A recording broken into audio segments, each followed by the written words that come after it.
અને સુરતમાં ચૂંટણી સમયે આમ આદમી પાર્ટીમાં ભડકા જેવી પરિસ્થિતિ છે। આમ આદમી પાર્ટીએ ટિકિટ આપી તેમ છતાં પ્રીતિ સદાતિયા કે જેમણે રાજીનામું આપી દીધું આમ આદમી પાર્ટીથી નારાજ પ્રીતિ સદાતિયાએ રાજીનામું આપી કોંગ્રેસમાં જોડાયા। આમ આદમી પાર્ટીએ પ્રીતિ સદાતિયાને વોર્ડ નંબર 12 માં ટિકિટ આપતા તેઓ નારાજ થયા તો પ્રીતિએ વોર્ડ નંબર 7 માં ટિકિટ માંગી હતી। આમ આદમી પાર્ટી પર પ્રીતિ સદાતિયાએ ગંભીર આરોપ પણ લગાવ્યા છે કે આ પાર્ટી માત્ર ફંડ ઉઘરાવવામાં જ વ્યસ્ત છે।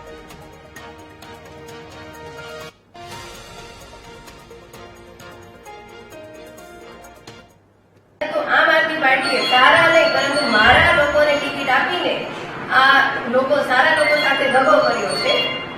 આ જ રોજથી કોંગ્રેસ પાર્ટી રાહુલ ગાંધીના વિચારોથી પ્રભાવિત થઈને જે વિચારો સમાનતાના માનવ સેવાના વિચારો છે એનાથી પ્રભાવિત થઈને હું કોંગ્રેસ પાર્ટી સાથે જોડાઈ રહી છું।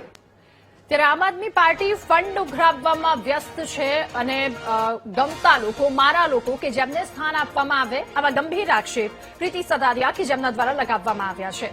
આમ આદમી પાર્ટીએ પ્રીતિ સદાતિયાને વોર્ડ નંબર 12 માં ટિકિટ આપી હતી જેના કારણે તેઓ નારાજ હતા। જો કે તેમણે માંગી હતી ટિકિટ વોર્ડ નંબર 7 થી અને આ વાતને લઈને તેમણે રાજીનામું આપ્યું છે। કેટલીક નારાજગી પણ અલગ અલગ તેમણે વ્યક્ત કરી। એ નારાજગી બાદ રાજીનામું આપ્યું અને કોંગ્રેસની સાથે જોડાયા છે। ત્યારે ચૂંટણી ખૂબ નજીક અને આ તમામની વચ્ચે આમ આદમી પાર્ટીને એક ઝટકો લાગ્યો છે।